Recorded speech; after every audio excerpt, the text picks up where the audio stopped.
right. Okay, from Frank Bungle.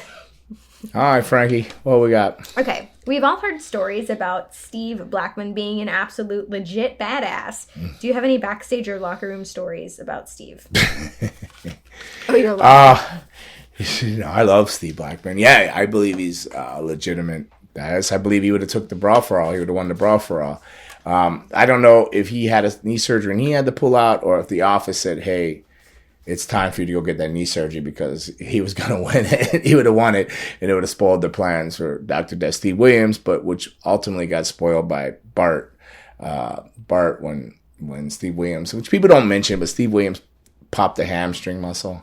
You know, and that if you seen him, he was limping before Bart Gunn was hitting. You know, like getting on. I mean, Bart is a beast. Bart's got a mean left, and he went through people that you would have never thought he went. But Steve Williams hamstring pop too, his butt, like up this glute there. So you can see that if you watch back, you'll see that thing that gone. Then so I felt bad for Steve Williams, but Steve Blackman, I believe, would have took it all. Legitimately like won that whole thing. So yeah, he's a bounty hunter now. He's a bounty hunter. I travel with Steve. There'd be times like I'm driving and he's always, "You're on drugs, aren't you?" I go, "No, not today. No, I'm not. No." He goes, "You better." And I was so scared driving because, and then I had to hit the brakes. I was on one of those bridges. I think it was in California. And I had to, it was in New York, like the George Washington or something. But I had to hit the brakes.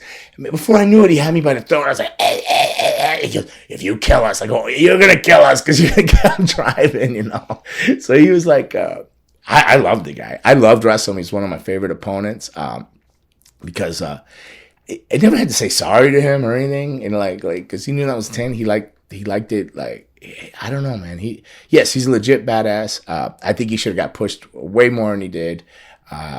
He deserved to get more than that. I think he's a scary individual. But I think once you get to know him, he's a very loving individual in his own way.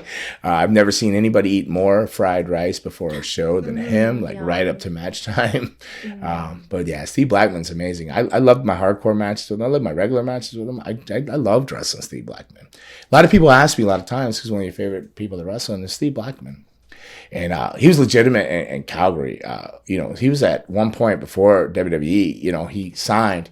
He was like 300 pounds, like jacked beast. And he in Calgary. I mean, there's stories of him like spin kicking mirrors off cars at people honking horns. He's just this monster. He had really long hair, and legitimate, just legitimate badass. And he went to Africa or somewhere. He got signed, and he went on one of those overseas tours and got like malaria or something. Oh no! I'm not sure what it was, but it messed his stomach up so bad that I don't even think he can take aspirin now or something. Like he was like messed up really, really bad, and like a lot of people are going, they'll look at Steve Blackman, and you see the Steve Blackman remember from WWF. He had a great body, kind of got the G.I. Joe Kung Fu grip look, But a lot of people would be like, it's got to be steroids, this and that. I go, no, I've seen Steve Blackman bigger. Like, this is like normal Steve Blackman. All his brothers are like powerlifting champions and stuff. They're just strong Pennsylvania guys, I think good genetics. I think he lived in Anvil, Pennsylvania, outside Hershey.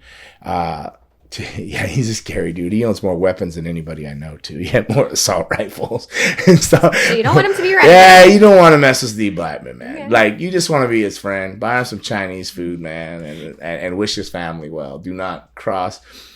Do not throw sand in his eyes. Do not cross his line if he drew one. You stay on your side and say, "Hello, sir. Sorry, sir. Keep moving." Yes, I believe Steve Blackman's a legitimate badass.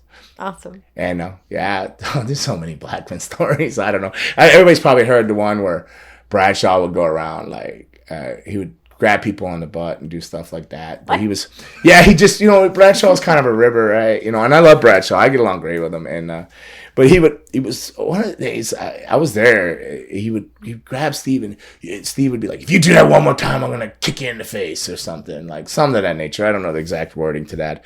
Well, we were in baggage claim, and he did it again. Bradshaw did it again.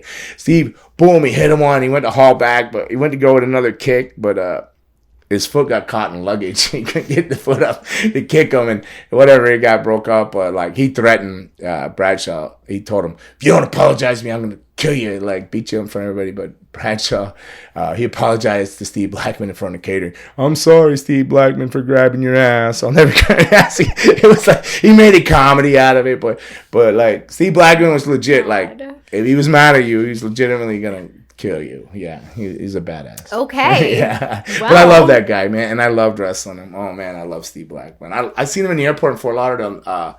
Like just before COVID or something, he's like, "Hey, Dave, he's good." And I was like, "Oh crap, man! He looked the same. He looked great." I flinched. He had his family with him. He had this beautiful family. Like, oh, Steve Blackman has a family. Awesome. I didn't know killers had families, but yay.